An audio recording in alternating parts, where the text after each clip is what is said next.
Madame, Monsieur, merci d'être sur Télé Africa. Merci de retrouver votre émission de la mi-journée.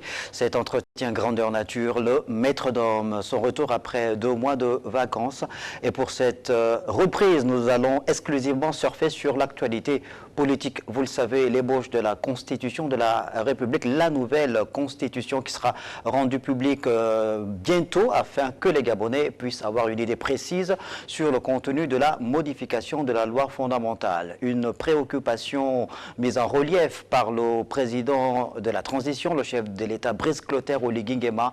Rappelez-vous, c'était le 30 août 2023 que le Comité pour la transition et la restauration des institutions, le CTRI, déposer l'ancien régime, restaurer les institutions, remettre le Gabon en ordre de marche, définir donc une nouvelle constitution qui serait le fondement de la nouvelle République gabonaise. C'est le pari tenté par le CTRI et son chef Brice Clotaire Oligui Nguema. Et depuis plusieurs semaines maintenant, cette constitution a été réécrite sur la base des 38 000 contributions citoyennes examiné lors du dialogue national inclusif, le rapport de plus de 1000 recommandations remis au président de la République avant que Brice Clotaire Oligui Nguema ne mette en place le comité national constitutionnel qui a donc planché sur la nouvelle écriture de la loi fondamentale gabonaise.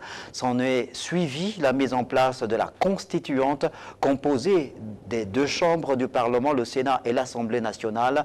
800 amendements qui ont donc été portés à l'attention de l'exécutif par le Parlement, lequel exécutif, le CTRI et le gouvernement de la République qui, à leur tour, ont passé au peigne fin cette ébauche de la nouvelle Constitution. Et cette ébauche a été, lors du dernier Conseil des ministres, mise sur la table du gouvernement qui l'a adopté en attendant donc la publication officielle avant le référendum qui devra voir le peuple gabonais se prononcer en toute responsabilité afin de pouvoir adopter de façon définitive cette constitution. Et pour parler justement des mobiles qui ont amené le CTRI à pouvoir respecter le calendrier, son chronogramme en rapport avec cette période d'exception, j'ai le plaisir de recevoir, après quelques années, Priva Ngomo. Il est conseiller du chef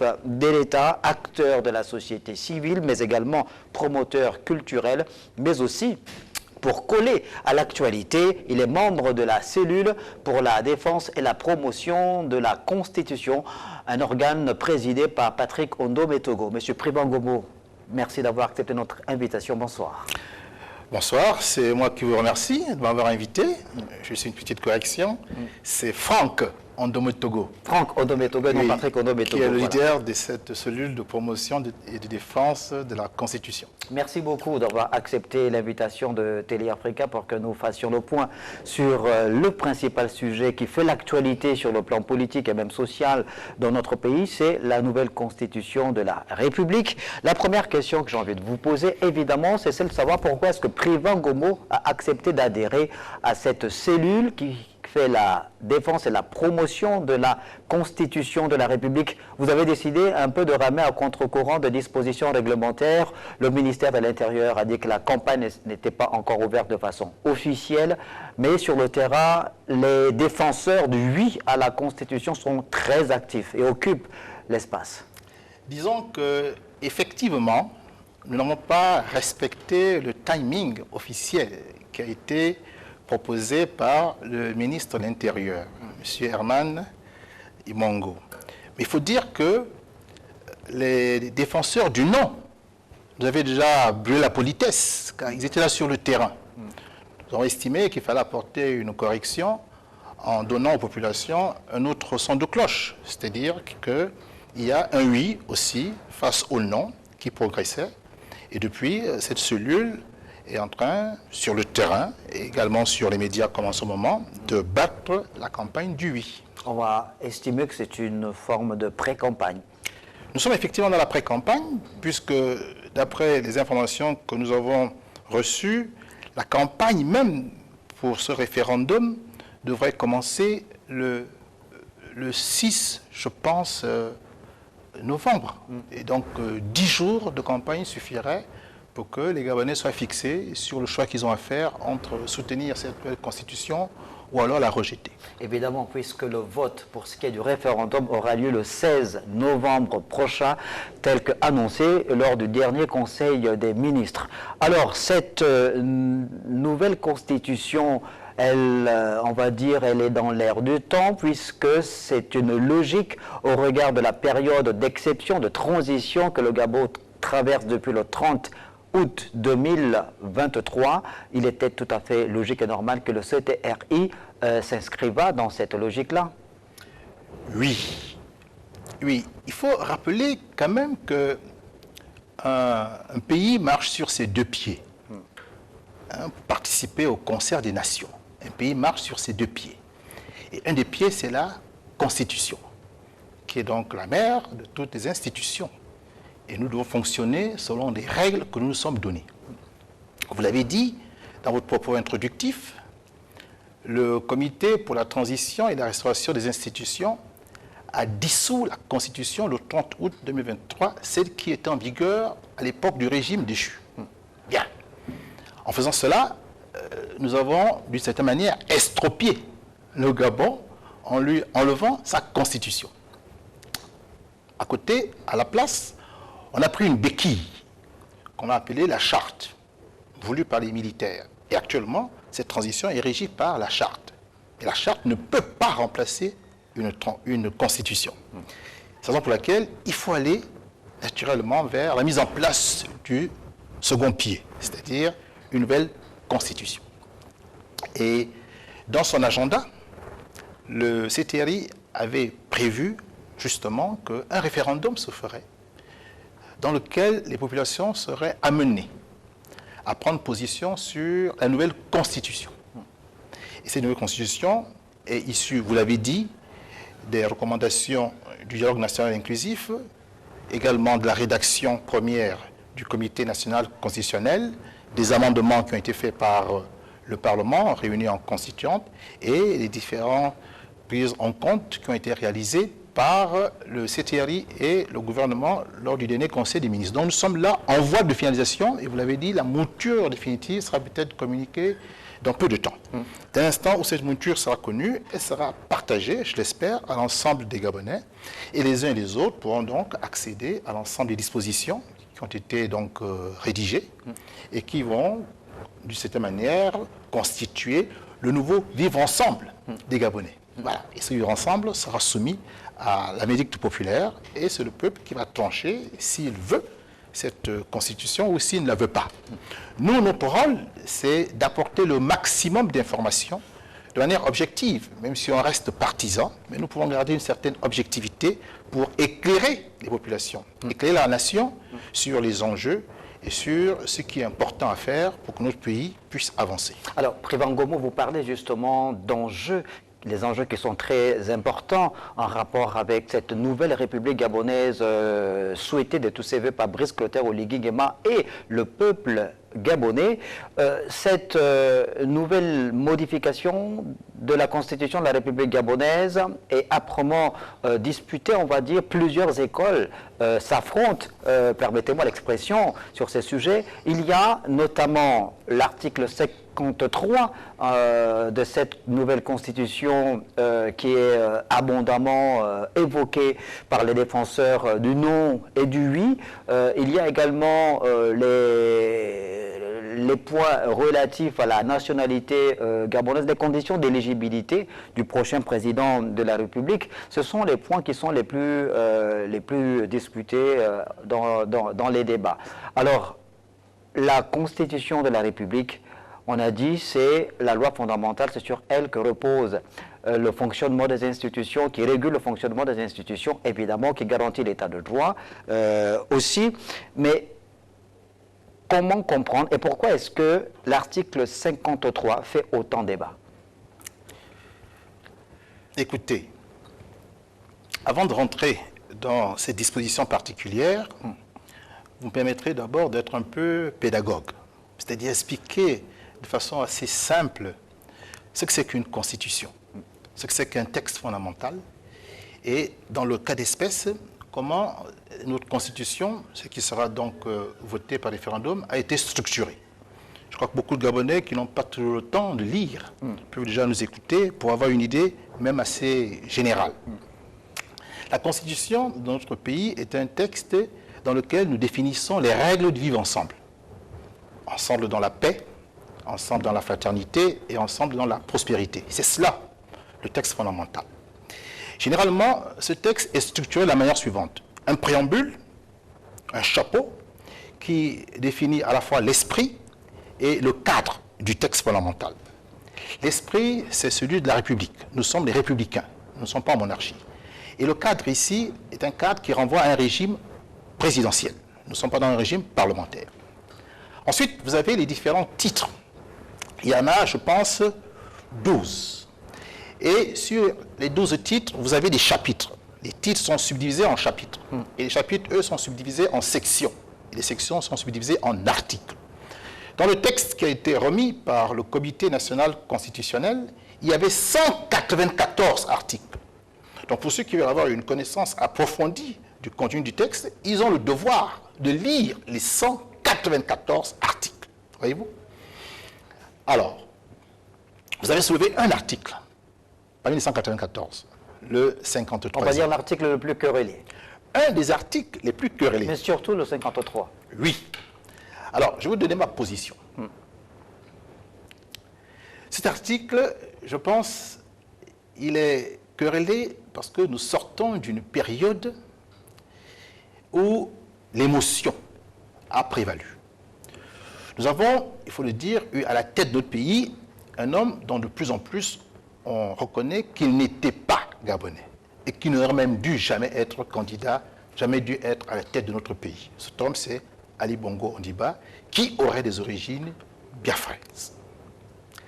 Cet homme était marié à une franco-marocaine qui n'avait aucune attache pour ce qui est du terroir national. Aucun village, aucun hameau, aucune espèce d'endroit où vraiment, on va dire, cette personne aurait vécu.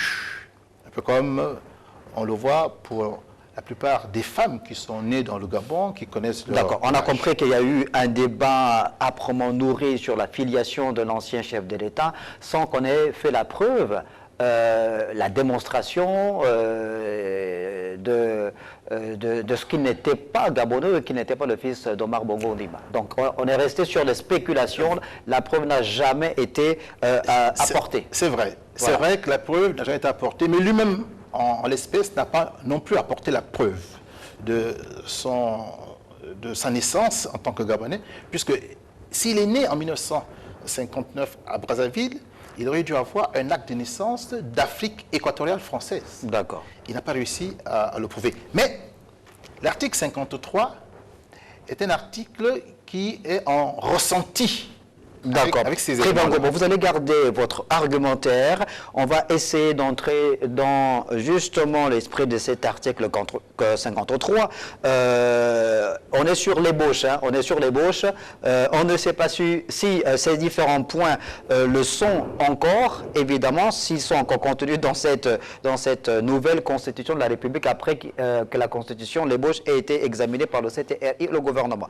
Mais l'ébauche, disait article 53, dispositions donc sont éligibles à la présidence de la République tous les Gabonais des deux sexes remplissant les conditions ci-après. Être nés de père et de mère gabonais eux-mêmes, nés gabonais, avoir la nationalité gabonaise unique et exclusive, être âgé de 35 ans ou moins de 70 ans ou plus, être marié à un Gabonais ou une Gabonaise de père et de mère gabonais, avoir résidé au Gabon pendant au moins 3 ans sans discontinuer, parler au moins une langue locale, jouir d'un état complet de bien-être physique et mental dûment constaté par un collège médical, jouir de ses droits civils et politiques. Bref, on a là des dispositions qui ont été donc prévues pour quoi? Sécuriser la fonction présidentielle.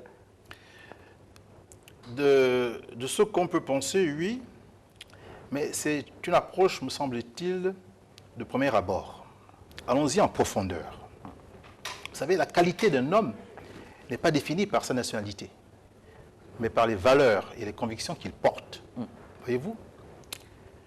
Si l'on prend, par exemple, la première disposition, être né de père et de mère gabonais, tous deux de nationalité gabonaise. Ce n'est pas la position que les pères fondateurs avaient. Les pères fondateurs estimaient qu'un Gabonais était celui qui avait soit un père, soit une mère, nationalité gabonaise. C'était cela, la position, beaucoup plus ouverte. Ensuite, il est question d'être marié à une femme qui serait gabonaise. Je vous l'ai dit, ce n'est pas la nationalité qui rend vertueux. C'est l'éducation qu'on a reçue, l'instruction qu'on a reçue, les valeurs, les convictions que l'on porte. Pour prendre quelques exemples, si Mme Sylvia Bongo Ndimba n'a pas été une grande dame, une grande première dame, malheureusement pour les Gabonais, c'est vrai, elle était d'origine franco-marocaine, mais Mme Joséphine Kama Bongo non plus n'a pas été une très grande dame pour notre pays, elle qui a quand même mis par terre la Banque populaire, voyez-vous, et qui a installé ce qu'on appelle le Kunabeli, le kunabélisme, voyez-vous. Mais quand on pense, par exemple, à Mme Edith Lucie Bongo, qui fut première dame, congolaise, par sa nationalité, elle a quand même mis en place Horizon Nouveau. Elle essaie de s'occuper quand même des jeunes handicapés. Elle a mis en place Michel Dira. Elle a construit la polyclinique El Rafa. Elle est en train de faire d'autres constructions quand la mort l'a emporté. Voyez-vous, on ne peut pas considérer que c'est par la nationalité qu'on va garantir la qualité. C'est plutôt par la personnalité, les convictions, les valeurs que la personne... Alors justement, pourquoi avoir introduit ces dispositions-là dans la Constitution de la République? Je pense que ces dispositions sont des dispositions émotives dues au régime précédent qui a fait tant de tort, et on pense que c'est par le texte qu'on va régler la solution. Non, c'est plutôt par la qualité des hommes, le choix des hommes, que nous allons apporter une solution. Ce n'est pas par de simples écritures d'encre, voyez-vous. Donc moi, ces dispositions ne me conviennent pas. Je ne suis pas d'accord avec ces dispositions qui sont très restrictives. Et dans un petit pays comme le nôtre, où nous sommes à peine que 2 millions d'habitants, si les conditions sont aussi contraignantes, eh bien nous allons réduire l'offre politique. Nous allons réduire l'offre politique. Nous pourrons avoir des personnes de qualité qui sont capables de faire de grandes choses pour leur pays et qui n'ont pas épousé une Gabonaise. Nous pourrons avoir des personnes de 72 ans qui sont parfaitement capables de gérer le pays, mais qui sont exclus parce qu'on dit qu'il faut être âgé de 35 ans à 70 ans. Voyez-vous, ces conditions me paraissent par trop arbitraires. Mais les défenseurs, justement, de cette disposition estiment que le Gabon n'a pas l'apanage ou n'est pas le seul pays à pouvoir mettre des conditions coercitives pour accéder à la magistrature suprême. On a pris l'exemple des États-Unis d'Amérique en disant, ben, écoutez, pour être président des États-Unis d'Amérique, il faut être né sur le sol américain. Sinon, Barack Obama n'aura pas été chef d'État. Aux États-Unis, ils sont 350 millions et plus d'habitants. 350 millions. Voyez-vous, ils ont la marge. Ils ont la masse critique pour toujours trouver une personne qui fera l'affaire. Au Gabon, nous ne sommes que 2 millions. Voyez-vous? Donc, si nous voulons nous inscrire dans cette logique, eh bien, commençons aussi par voir la masse critique en termes de population qu'il faut. Sinon, nous courons vers une raréfaction de l'offre qualitative. Et on aura des personnes qui vont respecter les contraintes, les conditions posées, mais qui ne sont peut-être pas à la hauteur de ceux qui ont été écartés. Autre condition, en termes de critères d'éligibilité, le chef de l'État doit être âgé entre 35 et 70 ans au plus. Il y a certains seniors qui voient là, à travers ce plafonnement-là, une forme d'exclusion. Ben, il faut dire que ces seniors-là, ce sont eux qui sont un peu à l'origine de cette disposition. À l'époque, ils étaient beaucoup plus jeunes. Peut-être ne pensaient-ils pas qu'un jour, ils atteindraient 70 ans. Pour ma part, je suis pour une ouverture. Que l'on garde la borne inférieure, c'est-à-dire 35 ans, mais qu'on laisse la borne supérieure ouverte. Est-ce que ce n'est pas un peu contradictoire? On est en train de suivre le déroulement de l'actualité politique aux États-Unis d'Amérique. Dans quelques jours, il y aura une élection présidentielle qui va opposer Donald Trump, pas à Joe Biden, mais à Kamala Harris. Joe Biden a dû jeter l'éponge, c'est carrément l'expression employée, après que son camp, celui des démocrates, se soit rendu compte que le président américain ne faisait plus l'affaire parce que, bon, mais vous savez ce qu'il a comme difficulté aujourd'hui, son âge très avancé, sa perte de mémoire. Est-ce que justement, ce n'est pas une réalité aussi? Mais justement, avoir un candidat de 85 ans, écoutez, d'abord c'était 90 ans... Oui, c'était un président sortant. Vous voyez, généralement, les présidents sortants ont cette tendance de vouloir rempiler, quel que soit l'âge. C'est un élément important. Et deuxième élément, en réalité, c'est le collège des médecins accrédités qui vont délivrer les certificats médicaux des différents candidats. Donc un candidat de 70 ans ou de 112 ans, de 80 ans, peut être parfaitement capable d'être candidat à une élection et même de la gagner et d'assumer les fonctions de l'État si son certificat médical fait foi. Maintenant, quand vous avez des hommes de qualité et qui peuvent reconnaître à un moment donné qu'ils n'ont plus les capacités pour mener le combat, mais ces personnes se récusent. Et Joe Biden montre alors qu'il est un homme de qualité. Donc au-delà de la Constitution, d'accord, qui n'écarte pas Joe Biden, l'homme lui-même peut estimer que je ne fais plus l'affaire, je me retire. Il faut aussi dire qu'au passage, il a subi des pressions, des personnes qui lui ont fait comprendre qu'il était peut-être temps pour lui de se retirer. Il avait fait un piètre débat face à Donald Trump, le premier débat, et puis plusieurs fois il a eu des pertes de mémoire, souvent il est tombé, et avec le recul, il s'est peut-être dit qu'il valait mieux passer la main. Voyez-vous? Donc parfois, même quand la Constitution n'est pas parlante, la qualité d'homme d'État peut faire en sorte qu'il y ait une compensation. Alors, en 2023, je crois au mois de février, je pense, il y a eu une concertation politique qui avait réuni certains acteurs de l'ancienne majorité et certains acteurs de l'opposition, afin de pouvoir établir de nouvelles dispositions, notamment ce qui concerne la loi électorale et même le mandat présidentiel dans la Constitution, l'ancienne de la République. On avait estimé qu'il fallait qu'on revienne à un mandat de 5 ans, donc un quinquennat. Là, semble-t-il, cette nouvelle constitution-là nous ramène à un septennat renouvelable une fois. Alors on fait un bond en avant ou un pas en arrière, si jamais cette disposition passe. Alors, on peut répondre de manière objective à cette question. On peut aussi répondre de manière partisane. Je vais donner d'abord une réponse objective qui met tout le monde d'accord, et puis après, je vais prendre position. Certains disent que le mandat de 7 ans, en réalité, est un mandat de 5 ans. Parce qu'on met 1 an pour habiter la fonction, pour prendre la mesure du travail qu'il y a à faire, pour comprendre les mécanismes d'une situation qu'on découvre. Et puis ensuite, on entre vraiment dans la deuxième année de son mandat, dans l'action qui justifie le projet de société que l'on doit réaliser. Voyez-vous? Et puis on le fait pendant 5 ans. Et la dernière année, on est en campagne pour se faire élire. Voyez-vous? Donc ceux qui ont proposé le mandat de 7 ans disent qu'il y a tellement de choses à faire dans notre pays qu'un mandat de 5 ans serait court. Car en fait ce serait 3 ans. 1 an pour se préparer à la fonction, et puis 1 an pour à nouveau vouloir compétir pour la conserver. Et donc il n'y a que 3 ans d'action. C'est un argumentaire qui est objectif. Mais moi, je suis plutôt pour un mandat de 5 ans. Et 5 ans pour toutes les élections. Toutes. Donc une égalisation totale de tous les mandats électifs. Le mandat présidentiel, le mandat législatif, le mandat municipal, le mandat départemental. Qu'on égalise. Et que ce soit pour tous renouvelable une fois. Pourquoi? Parce que 5 ans, c'est un peu le temps court. Et on ne veut pas des apprentis sorciers qui viennent apprendre. On veut des personnes qui se préparent pour accéder aux fonctions et qui disposent des informations pendant le temps où les autres sont en train de gouverner. Ils disposent d'informations pour être prêts quand ils prendront le pouvoir si jamais ils sont élus. Et donc, il n'y a pas un temps de 1 an d'apprentissage. 3 mois, 6 mois, avec une équipe compétente, on est capable d'avancer. Et on essaie de travailler aussi longtemps possible avant de déclarer sa candidature. Si on veut être un nouveau candidat, on pourra le faire 3 mois avant, par exemple, la prochaine élection présidentielle, si on veut être successeur de son propre mandat. Et il faut qu'il y ait un renouvellement de la classe politique. 5 ans me semble être un bon temps. Et il faut renouveler une fois, pour que ce ne soit pas toujours les mêmes personnes qui soient aux affaires, les mêmes familles qui profitent, les mêmes clans. On peut assurer une sorte de rotation. Vous avez été président de la République pendant 5 ans, 10 ans. Quand vous partez, un autre arrive, ben, il amène son clan, il amène sa famille, quand je dis sa famille politique, d'accord?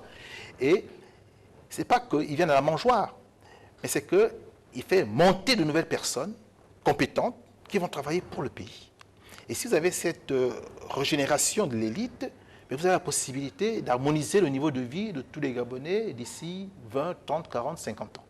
C'est plutôt ça la position que moi je défendrais. Un mandat de 5 ans pour toutes les différentes élections, renouvelable une fois.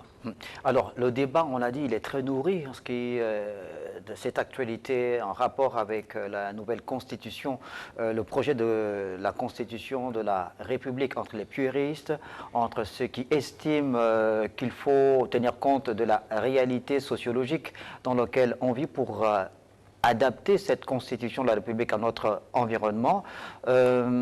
La constitution de la République, celle qui est en écriture et qui sera soumise au vote du peuple gabonais le 16 novembre prochain, prévoit donc la mise en place d'un régime présidentiel, c'est bien ça. Alors il y a certains universitaires qui estiment que le problème ce n'est pas tant les régimes, mais plutôt la capacité des Gabonais eux-mêmes à pouvoir s'orienter, à opérer la rupture avec l'ordre ancien. Alors, régime semi-parlementaire ou régime présidentiel, certains estiment que c'est un faux débat. C'est une question d'homme plutôt que d'institution.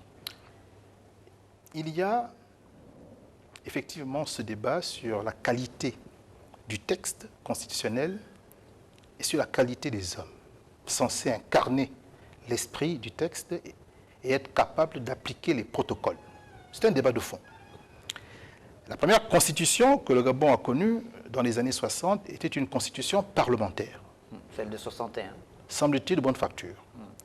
Il s'est trouvé un homme qui, soutenu par la France, était plutôt porté à avoir dans son pays un régime présidentiel. Cet homme, c'est Gabriel Léon Baminko, qui fut d'ailleurs le premier Premier ministre du Gabon et le premier président. Avec l'aide de la France, bien qu'en minorité, il a réussi à imposer le régime présidentiel. Contre l'avis de la plupart des parlementaires, il en a mis certains d'ailleurs en prison. Donc c'est quand même par la force que le régime présidentiel s'est imposé au Gabon.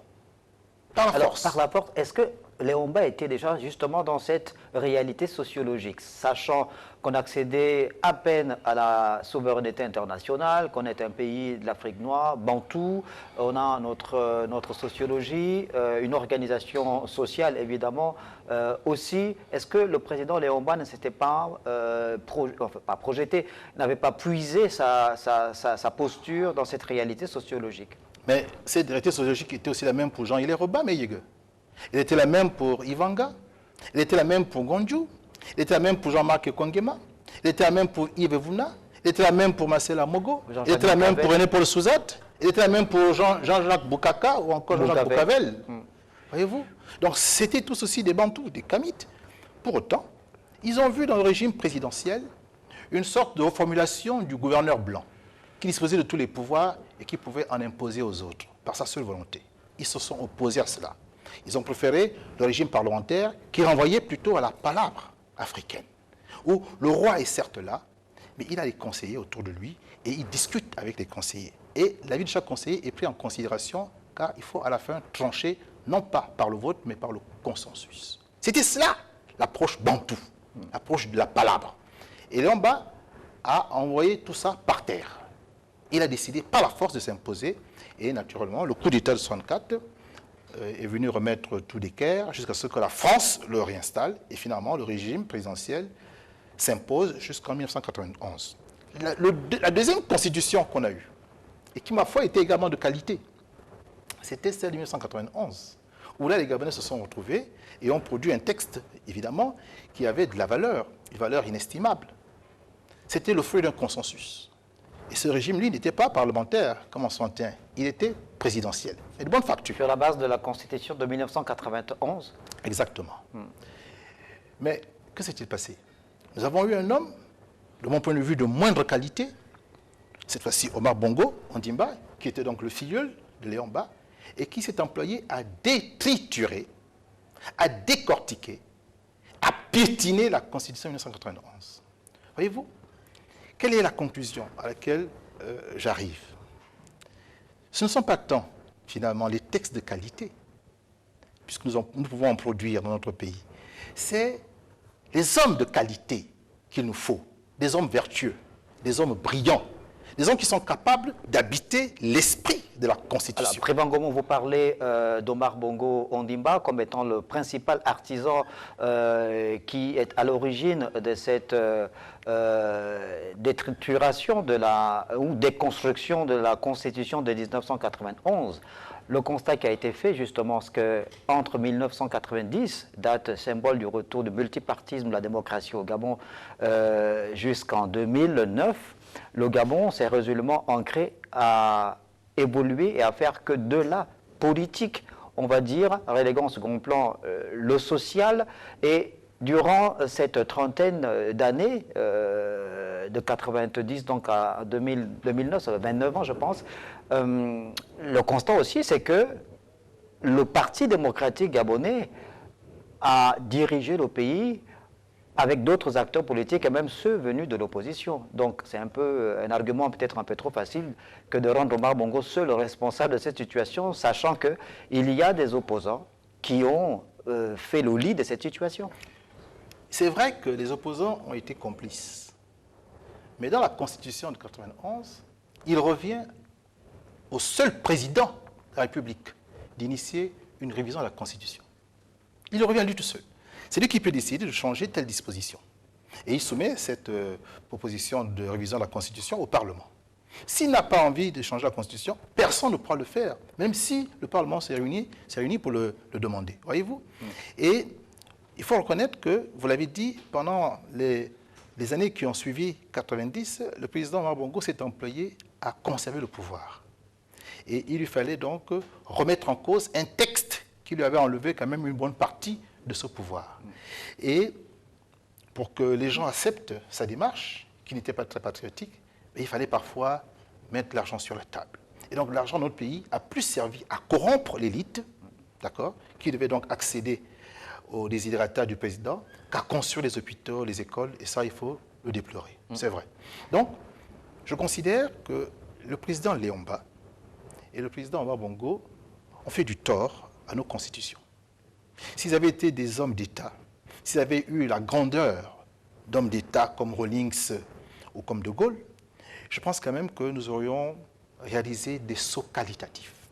Un, à détriturer la constitution parlementaire qui était acceptée par la classe politique majoritaire à l'époque, et un autre à déconstruire la constitution à régime présidentiel qui, ma foi, avait été assez bien pensé et permettait quand même l'équilibre des pouvoirs. Alors, d'autres défenseurs justement de cette nouvelle constitution estiment évidemment que les dispositions qui donnent autant de pouvoir au président de la République peuvent se justifier par le fait que dans l'ancien régime, on a souvent vu des chefs de gouvernement, des premiers ministres se plaindre du fait qu'ils n'auraient jamais gouverné. Donc, c'était apparemment une fonction vide ou vidée de sa substance. Est-ce que, comment d'ailleurs on peut expliquer cette situation?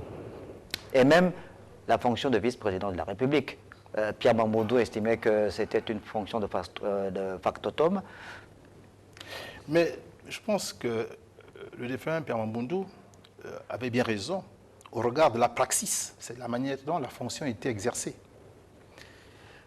Les sages avec qui je travaille, car vous ne l'avez pas dit, je suis un apprenti sage. Je suis en apprentissage chez les sages. Les sages ont suggéré un régime présidentiel. Dans ce régime présidentiel, et je partage un peu leur avis, le président et le vice-président sont élus sur un ticket, comme en 1967. C'est ce qui est prévu dans la nouvelle Constitution? Je pense que non. Je pense que non, sauf si ça a été corrigé au cours du dernier Conseil des ministres. Mais ce serait dommage que le président et le vice-président ne soient pas élus sur un même ticket. Et il n'y aurait pas bicéphalisme en réalité. Ils auraient la même légitimité, sauf que le vice-président n'aurait de prérogative que ce que voudra bien lui donner le président. Bien. Comme par exemple, assumer le conseil interministériel. Le vice-président peut très bien le faire. Et le président assurerait le conseil des ministres. Le vice-président n'aurait pas la main sur l'armée. Ce serait l'affaire du président. Le vice-président ferait les missions que le président lui demanderait de faire. Sauf que, en cas de vacance définitive du pouvoir du président de la République, le vice-président assurerait la vacance et donc la fin du mandat. De sorte que nous aurions une stabilité présidentielle, puisque les élections auront toujours lieu à la même période. Voyez-vous? Ça, c'était un point important. Un deuxième point, c'est que le vice-président et le président, en fait, sont en charge de l'exécutif.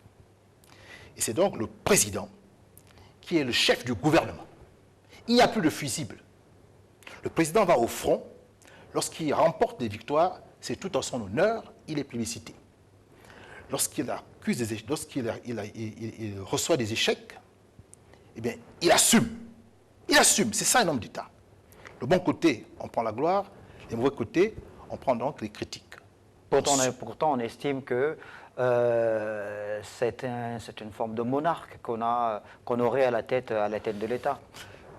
Le mot, effectivement, est fort, puisque dans la mouture proposée par le Comité national constitutionnel, le président de la République est le chef du gouvernement, donc le chef de l'exécutif. Le président de la République peut dissoudre le Parlement, c'est-à-dire un pouvoir indépendant qui est censé le contrôler. On lui donne ce pouvoir, lui, de le dissoudre. D'accord? Donc, il investit notre pouvoir. Et il est aussi le président du Conseil supérieur de la magistrature. Il a donc la haute main sur le pouvoir judiciaire. Oui, c'est une sorte de monarque que nous sommes en train de fabriquer là, effectivement. Voilà pourquoi nous avons pensé qu'il fallait équilibrer cette Constitution en faisant en sorte que les pouvoirs républicains puissent être autonomes et puissent se contrôler pour le bonheur des citoyens. Nous espérons que dans les 801 amendements, ces dispositions ont été prises. Alors, le président de la transition, le général de brigade Brice Clotaire Oligui Nguema, lors de l'ouverture des travaux qui ont donc emmené le CTRI et le gouvernement à examiner, à passer au peigne fin ce projet de constitution, Brice Clotaire Oligui Nguema a clairement fixé les bases de cette rencontre, mais surtout a clairement demandé à tous les Gabonais qui ont pris part justement à cette rencontre de pouvoir regarder la République, l'histoire, l'avenir du Gabon, en disant clairement qu'il ne voulait pas d'une constitution taillée à sa mesure. Est-ce que là, il a donné le ton, il a finalement écouté toutes ces nombreuses réactions de certains compatriotes, des universitaires, des citoyens lambda, pour faire comprendre la nécessité justement à ceux qui ont la responsabilité de la rédaction de cette constitution, qu'il s'agit là du Gabon, qu'il s'agit de l'avenir du Gabon. Je crois là que le président de la transition a fait là œuvre de sagesse. Il a laissé à d'autres le soin de travailler. Et les travaux ont été réalisés et ont été communiqués. Des gens se sont empressés de donner leur avis, des avis souvent pertinents. Il a écouté. Il a écouté. On peut penser que certains, pour faire plaisir au prince, d'accord, ont voulu lui faire une constitution qui serait à sa mesure. Et peut-être ainsi s'assurer quelques strapontins, d'accord? Une démarche, on va dire, plutôt kunabéliste, alors qu'on attendait une certaine objectivité. Et devant donc le feu roulant des critiques qui ont été formulées, le président a bien pris la mesure que s'il veut rester dans l'histoire de son pays comme un grand homme, s'il veut être comme une sorte de Rawlings qui a installé une république aujourd'hui qui fait la fierté du Ghana, eh bien, il serait intéressant justement que nous regardions non seulement le passé, le présent, mais surtout le futur. Et que la Constitution n'est pas taillée à la mesure d'un homme, du moment, comme ça a été fait malheureusement pendant trop longtemps, mais elle est faite sur la base de l'âme d'un peuple, des valeurs d'un peuple, de ce qu'un peuple veut à un instant donné. Et si le peuple gabonais veut d'un régime présidentiel qui soit équilibré et qui respecte la tradition démocratique, en ce sens que le Parlement ait la possibilité de s'exprimer et parfois de contrôler l'exécutif véritablement, que le judiciaire puisse rendre la justice au nom du peuple, eh bien, si c'est cela que les Gabonais veulent, alors il faut que la Constitution en prenne compte. Alors, Privangomo, vous êtes donc membre de la cellule pour la défense et la promotion de la Constitution de la République gabonaise. On a abondamment parlé de certaines dispositions de l'article 53 en rapport avec les conditions d'éligibilité du président de la République. Quelles sont d'autres dispositions de cette nouvelle Constitution qui vous ont convaincu et qui font en sorte que vous défendiez bec et ongle le oui lors du référendum prochain? Mais d'abord, d'autres aspects Ouais. que je pense non pris en considération dans cette Constitution, que je vais néanmoins voter, Ouais. car c'est un texte à parfaire, des aspects importants. Dans le préambule, voyez-vous, il n'est pas fait question des valeurs africaines. Vous savez, les Africains sont les premiers êtres de la Terre, et 6000 ans avant notre ère, ils avaient déjà produit les 47 idéaux de la Maat égyptienne. Quand je dis égyptienne, entendez kamite, parce que Égypte vient de Égyptos. Égyptos, c'est la traduction grecque du mot Kama. Kama, c'est la terre noire.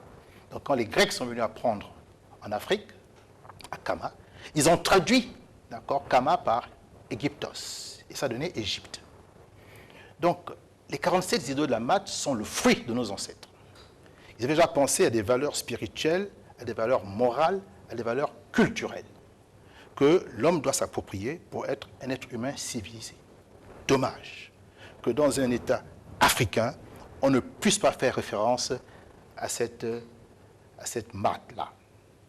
Cette Maat qui a inspiré les civilisations du bassin méditerranéen, que ce soit la civilisation latine avec le christianisme, ou la civilisation hébraïque avec les 10 commandements, qui ne sont qu'un sous-ensemble des 42 idéaux de la Maat. Vous estimez que la Constitution de la République doit, puisque c'est la loi fondamentale, nous faire comprendre la nécessité de pouvoir nous réapproprier notre civilisation, Exactement. nos rites, nos coutumes, nos Oui, traditions.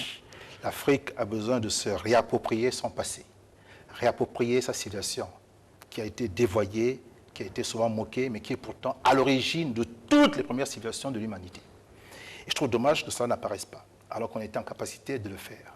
On n'a pas fait référence non plus à la charte du Mandé, car pour la première fois, nous sommes au XIIIe siècle, en 1234, les Maliens ont produit une charte qui demande aux hommes d'avoir du respect vis-à-vis de la sacralité de la vie et du respect vis-à-vis d'autrui. Nous sommes là 5 siècles avant la Déclaration universelle des droits de l'homme et du citoyen de France, qui se produira en 1789. Bien. Donc, il n'y a pas ces références africaines.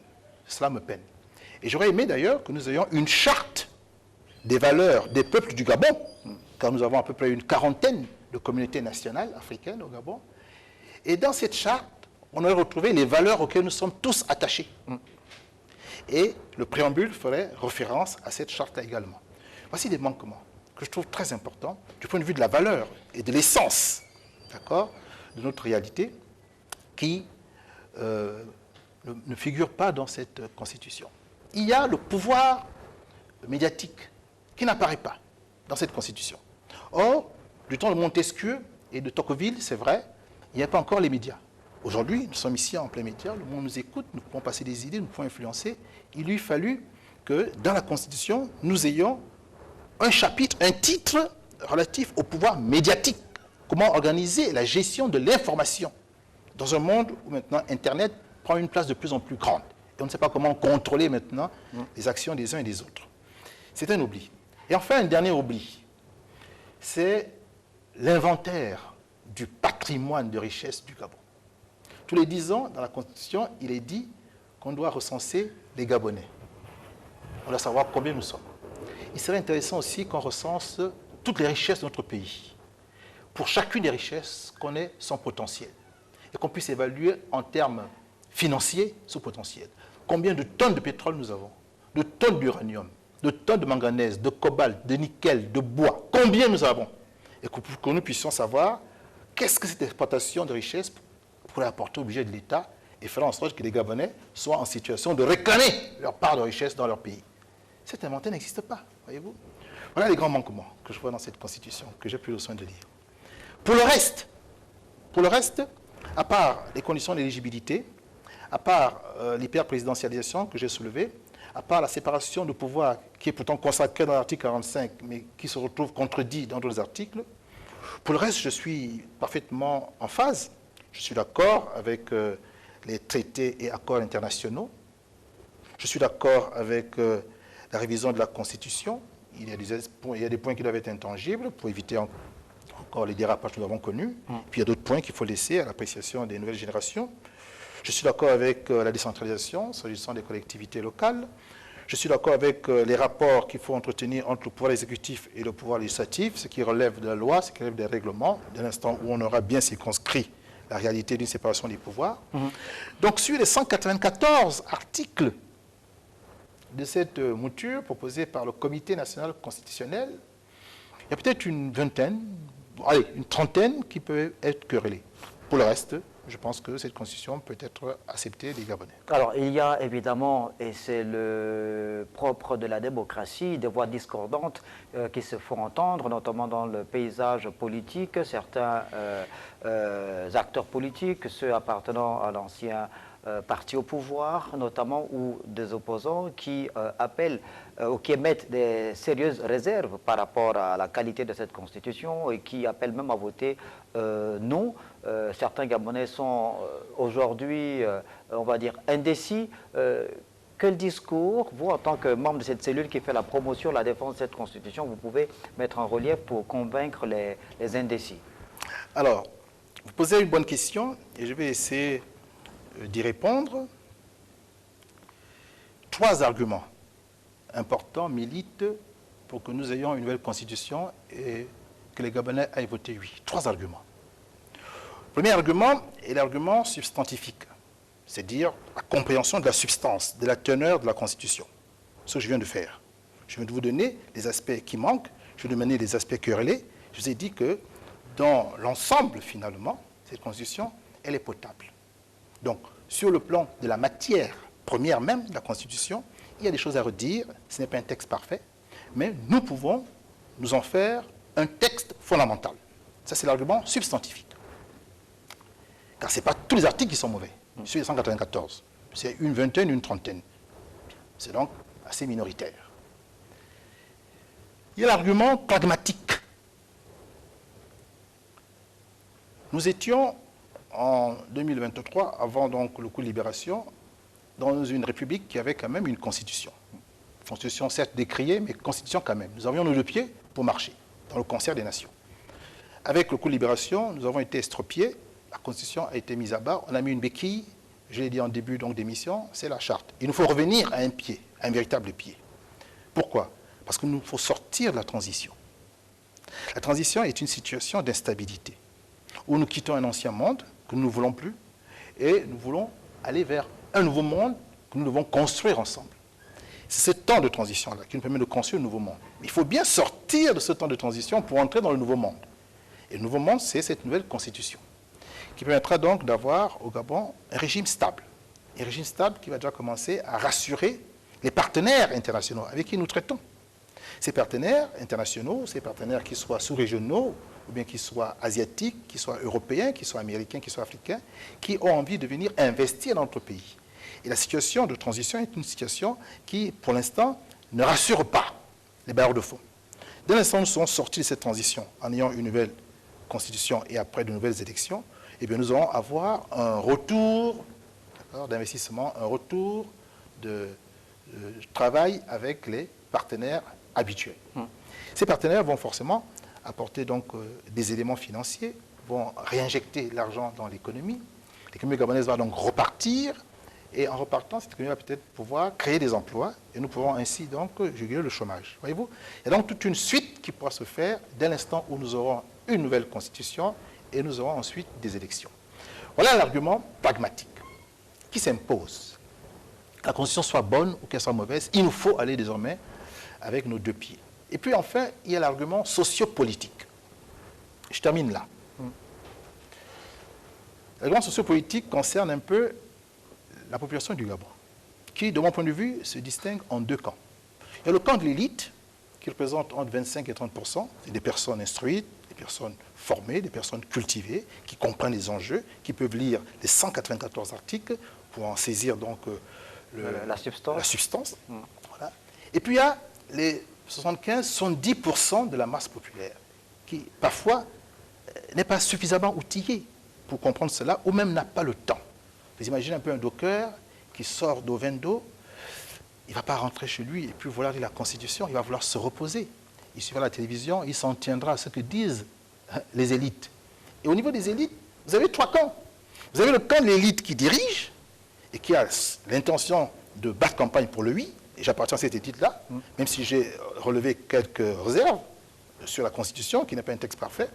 Vous avez l'élite qui se situe dans l'opposition, qui conteste cette Constitution et qui va battre campagne pour le non. Puis vous avez une élite qui est indécise, qui ne veut pas trop s'impliquer, estimant que la politique est un milieu dangereux, un milieu malsain, mais qui va quand même essayer de comprendre ce qui se passe pour, à la fin, aller trancher dans l'urne.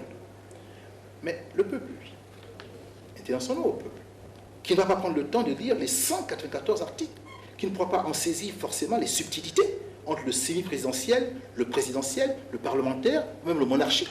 Il ne comprend pas tout cela. Ce qui lui importe, c'est le président souhaite qu'on sorte de la transition pour entrer dans un régime stable. Le président souhaite peut-être que notre pays redémarre. Eh bien, s'il nous faut aller voter une constitution, nous irons voter une constitution. Le plus important pour nous, la masse populaire, c'est que nous ayons les infrastructures, les routes, les hôpitaux, les écoles, que nous puissions nous soigner, que nous puissions élever nos enfants, que nous puissions avoir de l'emploi. De l'emploi. Et bien entendu, pour ce peuple-là, ce qui importe, c'est que ses conditions de vie s'améliorent et que les richesses du Gabon soient mieux réparties pour que chacun puisse vivre quand même avec une certaine aisance. Voilà l'enjeu pour le peuple. Ce n'est pas tant la qualité du texte, voyez-vous. Pour conclure, je dirais, au-delà du texte, je l'ai dit tantôt, c'est la qualité des hommes. Qu'à l'issue du vote référendaire et à l'issue des élections, quels hommes de qualité émergent au Gabon? Justement, vous parlez d'hommes de qualité, Préva Ngomo. Il y a un autre élément qui s'est ajouté à cette actualité dans notre pays, c'est la rentrée politique du Parti démocratique gabonais qui, le 12 octobre dernier, a réaffirmé son soutien à Brice Clotaire, Oligui Nguema et au CTRI, le PDG qui appelle même à voter oui lors du prochain référendum. Est-ce que cette posture prise par le parti qui a été déposée par les forces de défense et de sécurité vient-elle rassurer, brouiller les pistes? Elle brouille davantage les pistes qu'elle ne rassure. Mais c'est l'action d'un parti. Attendons de voir maintenant la réaction du président, la réaction du CTRI. Car le président va regarder du côté du PDG et son passé, il va regarder du côté du peuple, dont il a besoin, je pense, des suffrages, et à lui de faire le bon équilibre, la bonne balance. Pour ma part, je ne suis pas pour qu'on incrimine tous les membres du PDG. J'étais pour la suspension de tous les partis, afin de mettre de l'ordre. Nous avons proposé ça, les salariés avaient proposé ça au président, mais il semble qu'il n'ait pas accédé à cette demande, craignant peut-être que la communauté internationale dise que le Gabon est rentré en dictature, puisqu'on interdit maintenant la liberté d'expression. Vous êtes en train de conclure, Préva Ngomo. Malheureusement, le temps qui nous a été imparti est arrivé à son terme. Alors, donc, s'il faut conclure, je dirais au président de la transition que pour les prochaines années, s'il entend jouer un rôle important, et je suis Baudor qui va vouloir jouer un rôle important, il importe qu'il ne fasse plus d'erreurs de casting. Il est important que le choix des hommes se fasse sur des critères rigoureux, de qualité d'excellence, et que les procédures de sélection obéissent à des protocoles suffisamment rationnels pour que si, à des postes stratégiques de la nation, que l'on pourrait d'ailleurs lister, le président fait des propositions, et bien que ces propositions soient validées, par exemple, par le Parlement. Et là, nous sommes sûrs qu'il n'y aurait pas d'erreur de casting, car le président et le Parlement ne pourront pas se tromper sur la nomination d'un responsable à un poste stratégique. Priva Ngomo, on aura le plaisir de vous retrouver d'ici avant le 16 novembre 2024, date donc arrêtée pour l'élection du référendum. Donc merci d'avoir accepté cette invitation pour que nous fassions le point sur l'actualité qui prévaut dans notre pays. Merci beaucoup pour cet argumentaire. Je recevais donc Priva Ngomo, conseiller du président de la République, Brice Clotaire Oligui Nguema, acteur de la société civile, mais aussi promoteur culturel, mais surtout membre de la cellule pour la défense et la promotion de la nouvelle constitution. Merci d'avoir regardé le Maître d'Homme. On se retrouve ce mardi sur Télé Africa. Bonne suite des programmes sur notre chaîne.